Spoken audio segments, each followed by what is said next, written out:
Bonjour tout le monde, alors ça fait un moment que je dis que je vais faire cette revue et ça y est, le moment est arrivé. Je vais vous parler donc des derniers pinceaux dont j'ai fait l'acquisition ces dernières semaines. Il y a du Real Techniques et du Louis Yang qui était une grande première pour moi. On va démarrer la revue tout de suite. Alors je vais commencer par les pinceaux Real Techniques. J'en ai acheté 4. Donc moi j'ai déjà... Est-ce que j'ai tous les 7? Oh, je sais plus. Bon bref, j'ai déjà pas mal de pinceaux Real Techniques et dernièrement j'ai acheté ceux-là. Alors, je vais commencer par la déception. C'est un pinceau eyeliner, c'est le Fine Liner Brush et je vais pas pouvoir vous dire grand chose sur ce pinceau parce qu'en fait je m'en suis jamais servi. Il m'est arrivé comme ça. Voilà. Donc il faudrait que alors je les ai commandés sur iHerb, il faudrait que je contacte le service client.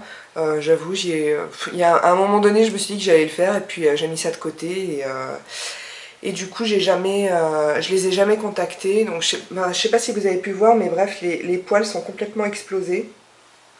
Du coup, j'ai pas essayé de le tremper dans l'eyeliner, voir si ça reprend sa forme ou pas.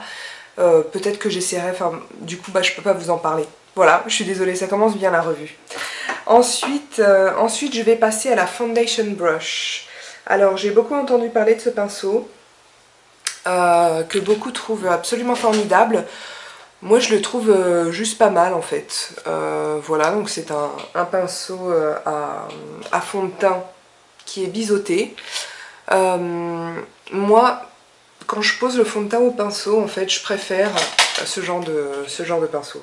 Ce genre de pinceau-là, ce sont des sortes de kabuki coupés très courts. J'utilise soit le Sigma, donc ça c'est le F80, ou alors dans une version beaucoup plus souple, et donc pour une application un peu plus légère, il y a la Buffing Brush de chez Real Techniques. Voilà, donc avec ce pinceau-là, j'ai pas eu de soucis majeurs. Moi je trouve que ça laisse toujours plus de traces que les pinceaux ronds. Ceci dit, pour un pinceau plat, c'est pas mal du tout. Le fait qu'il soit biseauté, ça a été un petit peu compliqué pour moi au départ, et puis on s'y fait. Ouais, je crois que c'est à peu près tout ce que j'ai à dire. Il laisse, ouais non ça je l'ai dit, il faut bien travailler pour pas que ça laisse de traces, mais c'est pas non plus... Enfin c'est un bon pinceau plat, je trouve. Voilà, pour celles qui aiment, c'est pas mal. Moi je m'en sers pas trop en ce moment parce que c'est l'été et du coup j'utilise plus des crèmes teintées ou que je mélange avec du fond de teint et j'applique ça au doigt. Mais bon, pas mal. Ensuite, il y a la Setting Brush. Donc c'est un pinceau de finition. C'est une sorte de gros pinceau fluffy. Je vais vous comparer ça avec... Allez, avec un estompeur, voilà. Donc ça, c'est un pinceau pour le teint. Je vous le compare quand même avec un estompeur pour les yeux. Là, c'est le 217 de MAC pour que vous vous rendiez compte de la taille. Et en même temps, j'aurais pu le poser sur mon visage, n'importe quoi. Donc, c'est une brosse de finition. Setting, ça veut dire fixer. Et effectivement, moi, je m'en sers tous les jours pour fixer pour poudrer mon anti-cerne, en fait. Auparavant, j'utilisais... cet estompeur énorme de chez Sigma mais les poils de ce pinceau là sont beaucoup plus agréables, du coup j'utilise celle-là. C'est également pas mal du tout pour poser le highlighter, j'aime bien. Ensuite on a la Stippling Brush. Alors ce pinceau, j'ai mis des mois à l'avoir parce qu'à chaque fois que j'allais sur iHerb, elle était en rupture de stock. Et je vous assure, ça a été dur pour moi pendant quelques mois. Je l'ai enfin eu. Donc c'est un pinceau duo fibre. Duo fibre, c'est quand les... alors, je pense qu'ils sont tous de la même fibre. Néanmoins, ils sont taillés... Attendez, est-ce que c'est le cas? Oui. Ils n'ont pas la même longueur. Vous voyez, les poils blancs qui dépassent, en fait, n'ont pas la même longueur que ceux qui sont noirs en dessous.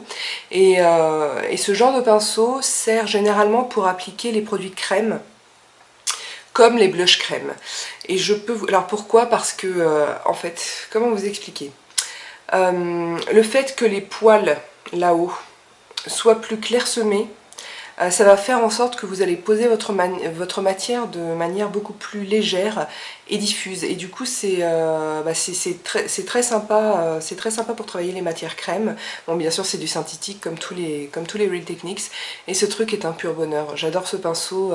Il est vraiment très bien. On peut aussi s'en servir pour poser le fond de teint si on veut un résultat léger. Et ouais, il est vraiment super. Je regrette pas du tout. Je suis ravie. Donc, sur les 4 pinceaux, il y en a un que j'élimine dont je peux pas parler, celui-ci qui pour moi, ouais, bon, sans plus, et ces deux-là que j'aime beaucoup. Donc toujours un très bon, toujours très bon les pinceaux Real Techniques, j'en suis ravie. J'arrive maintenant à ma joie, mon bonheur. Donc ça faisait un moment que je voulais des pinceaux Louise Yang et je me suis enfin lancée. Donc j'en ai pris 3. Ceux-ci.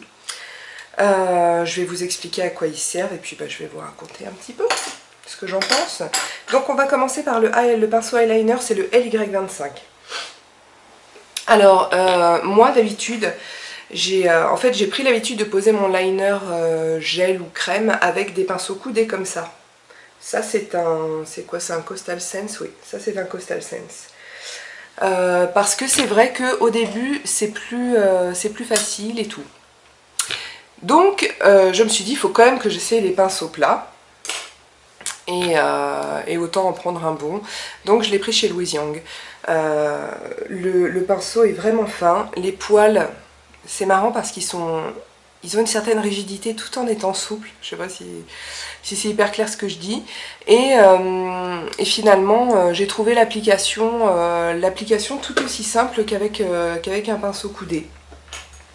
Voilà. Bon après c'est un pinceau eyeliner, hein, il n'y a pas non plus, il n'y a pas besoin d'estompage et tout, donc on peut pas, au niveau de la technique, on peut pas épiloguer pendant 3 ans. Mais c'est un très bon pinceau, il est très doux, il est vraiment agréable à utiliser, je l'aime beaucoup. De toute façon les 3, je les adore. Ensuite, on a le LY13. Pour celles qui me suivent, j'avais dit dans mon haul que j'allais acheter ce petit pinceau parce que je trouvais que ce serait peut-être pas mal pour faire des cut crease. J'en ai pas fait un depuis. Je sais pas, je suis pas dans la période cut crease, du coup j'en ai pas fait. En revanche, je m'en sers super souvent de ce pinceau. Donc c'est comme un tout petit pinceau crayon. Attendez, je vous en mettrai un côté. Donc là, je vais prendre le pinceau crayon de chez Sigma E30. Voilà. Donc vous voyez, c'est comme un petit pinceau crayon, un petit peu moins pointu que le Sigma. Et je m'en sers pour plein de choses. Je m'en sers pour le coin interne de l'œil ici. Je m'en sers pour faire mes ras de cils inférieurs s'ils ne sont pas trop fins. Je m'en sers également pour estomper mes crayons, des choses comme ça. Ce pinceau est incroyablement doux. Donc, oui, ça il faut le savoir. Les poils sont vraiment très souples. Plus souples, je dirais, plus souples que le pinceau crayon de chez Sigma. Mais en fait ça dérange pas, donc ça estompe vraiment en douceur. Même les crayons, peut-être qu'il faut passer un petit peu plus de temps pour estomper, mais tout est dans la douceur. Je l'ai déjà dit dans mon haul, hein, jamais j'ai vu des pinceaux aussi doux de ma vie. Et très bonne transition pour parler de cette merveille, le LY38A. Donc c'est un pinceau qui est fait pour le creux de l'œil, pour marquer, pour faire des bananes, des choses comme ça. Ce pinceau est merveilleux. Je suis complètement dingue de ce pinceau.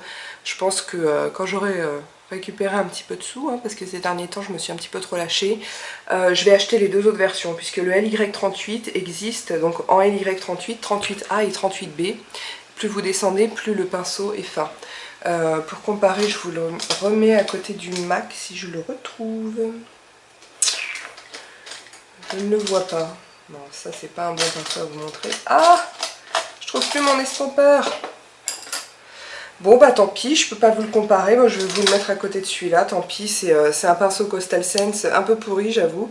Voilà, donc vous voyez que la forme est beaucoup plus fine. Également, il est rond. Il n'est pas aplati comme ça, comme la plupart des estompeurs. Ses poils sont extrêmement doux. Il permet, là ce que j'ai fait là, c'était avec ce pinceau là. Je sais pas comment vous dire, il dépose la matière vraiment précisément Et moi, ce qui me frappe chez les pinceaux Louis Yang, en tout cas les 3 que j'ai testés, c'est le fait qu'ils soient aussi agréables à utiliser. Ça ne pique pas une seule seconde. Je les ai lavés 2 fois depuis que je les ai. Ça tient très bien, j'ai pas perdu de poils. Enfin les pinceaux, pas moi. Et ouais, hyper précis, enfin, c'est vraiment un bonheur. Donc voilà, les pinceaux Louis Yang, oui, alors doivent être un peu moins chers que les MAC, certainement un peu plus chers que les Sigma. Si je dis une bêtise, reprenez-moi parce que j'ai pas vérifié du tout. Mais vraiment, vraiment ils sont terribles, quoi. Ils sont vraiment bien. Et c'est clair que je vais m'en racheter parce que moi j'estime que pour le moment c'est les meilleurs pinceaux que j'ai jamais achetés. Ouais. Les Real Techniques sont vraiment très bons. MAC, je n'ai que le 217, donc je ne vais pas pouvoir trop comparer. J'adore le 217, il n'y a pas de souci, mais vraiment ce sont les meilleurs pinceaux que j'ai jamais achetés. Donc voilà, c'est terminé pour la revue sur mes derniers pinceaux. J'espère que ça vous a plu ou que ça vous aura intéressé et peut-être que vous avez appris des choses. Je suis désolée, ma voisine est insupportable. Voilà, bon bah écoutez, si vous avez des questions ou des commentaires, vous pouvez le faire sur ma chaîne YouTube, sur le blog ou sur la page Facebook du blog. En attendant la prochaine vidéo, je vous embrasse et je vous dis à bientôt.